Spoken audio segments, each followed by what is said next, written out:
சமீபத்துல ஒரு பிரபலம் பேசின ஒரு அதிர்ச்சியான விஷயம் மிகப்பெரிய அதிர்ச்சியை தான் சமூக வலைதளத்துல ஏற்படுத்தி இருக்கு. நம்ம எல்லாருக்குமே தெரியும், தமிழ்நாட்டுல நம்ம எல்லாருக்கும் ரொம்ப பிடிச்ச ஒருத்தர் ஒரு நடிகர் அப்படின்னா விஜயகாந்த் அவர்களை சொல்லலாம்.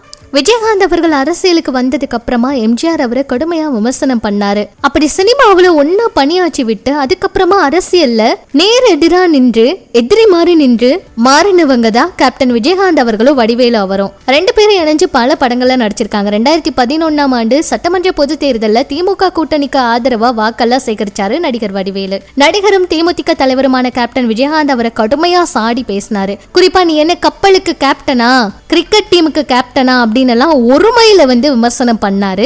அந்த தேர்தல் பிரச்சாரத்துல வடிவேலு அவரை எதிர்த்து கேப்டன் விஜயகாந்த் அவர்கள் ஒரு இடத்துல கூட விமர்சிச்சு பேசல. 2011 பாத்தீங்கன்னா சட்டமன்ற பொது தேர்தல்ல திமுக படு தோல்வியை சந்திச்சாங்க. அதுக்கப்புறமா அடுத்த 10 வருஷத்துல வடிவேலு அவருக்கு சினிமாவில இருந்து ஒதுங்குற ஒரு விஷயம் நடந்துச்சு. 2021ஆம் ஆண்டுல திமுக மறுபடியும் ஆட்சிக்கு வந்ததுக்கு அப்புறம் தான் சினிமாவில அதிகமா அவரு உலா வந்தாருன்னு சொல்லலாம். கேப்டன் அவருடைய மறைவுக்கு கூட வடிவேலு அவரு சென்று துக்கமெல்லாம் விசாரிக்கல. பல பேருக்கும் ஷாக் கொடுத்துச்சுன்னு சொல்லலாம். விஜயகாந்த் அவருடைய ரசிகர்கள் தொடங்கி தொண்டர்கள் வரைக்கும் பொதுமக்கள் வரைக்கும் எல்லாருமே இதனால வடிவேலு அவரை கடுமையா விமர்சனம் பண்ணாங்க.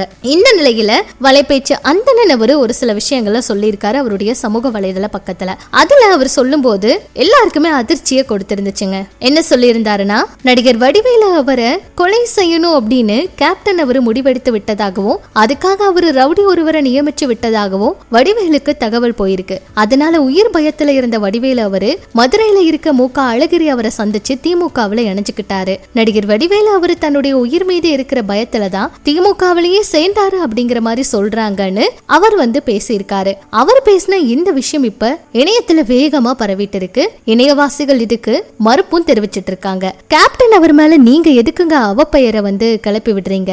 அவதூறான கருத்துக்களை பரப்பாதீங்க.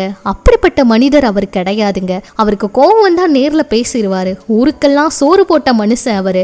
யாருடைய வயிற்றுலயும் அடிக்க மாட்டாரு. யாரையும் அப்படி பழி வாங்கணும்னு எண்ணத்துல அவர் இருந்ததே கிடையாது. அப்படிப்பட்ட ஒரு நல்ல மனிதரை பத்தி நீங்க எதுக்கு இப்படி எல்லாம் பேசுறீங்க? எதுக்காக இப்படி எல்லாம் பண்றீங்க அப்படிங்கிற மாதிரி திட்டிக்கிட்டு இருக்காங்க. இந்த வீடியோ இப்ப சமூக வலைதளத்துல வைரல் ஆயிட்டு இருக்கு. இப்ப அரசியல் வேலைகள் எல்லா பக்கமே எல்லாமே ஆரம்பிச்சிட்டதுனால அடிக்கடி இந்த மாதிரி செய்திகளையும் கிளப்பி விட்டுட்டு இருக்காங்க. அதுல இப்ப சமீபத்துல பேசின ஒரு பிரபலம் பத்தி நிறைய பேச்சுக்கள் வந்துட்டு இருக்குங்க. இதை பற்றி உங்களோட கருத்துக்களை சொல்லுங்க. இன்னும் இது போல நிறைய சினிமா தகவல்களையும் தெரிஞ்சுக்க நம்ம சேனல் கூட இணைஞ்சிருங்க.